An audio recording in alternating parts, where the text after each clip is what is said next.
So I've been in the financial services industry for a decade right now and gone through just about every type of company or business model you can if you're working for a national name type of firm other than an insurance company. So I've worked for a couple years at a discount brokerage in one of their call centers in various roles, spent 3.5 years at a wirehouse serving high net worth clients. And now the last 4.5 years, I've been not an employee any longer, but self-employed, working in the independent channel of a national broker dealer, Ameriprise, like you mentioned. And that's been a terrific shift. But in addition to all my responsibilities with that, I also have a separate LLC. Over the last couple of years, I've started offering tax preparation and tax advice as an additional service. And so I'm very busy, got a lot of things going on, but really excited to be able to serve as many clients as I've been able to over the years. Well, one of the things you mentioned, I thought that was very interesting in our pre-discussion, and you mentioned it again today, is that you do taxes too. Now, the Ameriprise and a lot of the big brokerage firms, the financial houses don't do taxes. How do you do that? Absolutely. So Ameriprise, to their credit, they allow you to set up an outside business activity, and essentially you just have to not put Ameriprise stuff on your letterhead for the tax company. If a client employs you for both, they need to sign something acknowledging that it's two separate arrangements and you're not getting your tax advice through Ameriprise.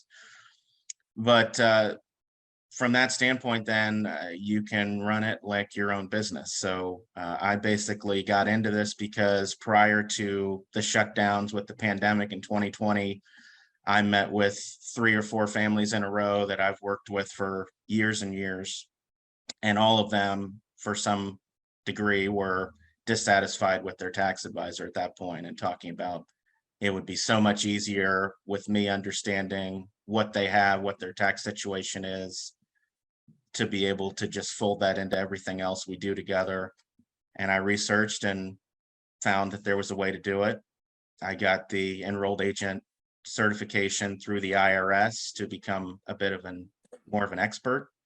And it's led to quantum growth, both in that business and also in my Ameriprise business. My growth rate in a lot of metrics has doubled since I opened that 2 years ago.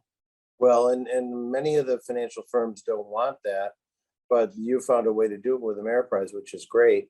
But it seems more and more financial advisors are offering tax services. Yeah. Which is seems like a normal line extension, doesn't it? Seems normal.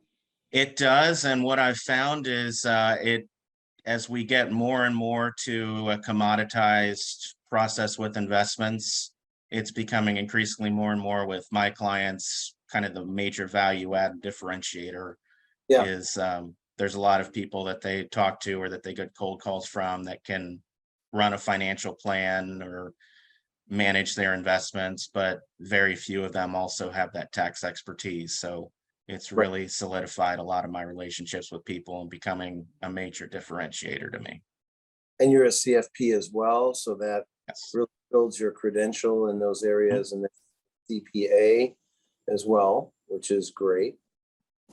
Yeah, I have the CFP and then the CIMA, the investment management designation, that kind of drills an extra 50 to 100 feet down in the investment sleeve of the CFP curriculum. So I've basically, at every stop that I've made throughout my career, taken advantage of their opportunities to pay for some or all of those various credentials and used it to build my expertise around additional services that I was offering as I went along.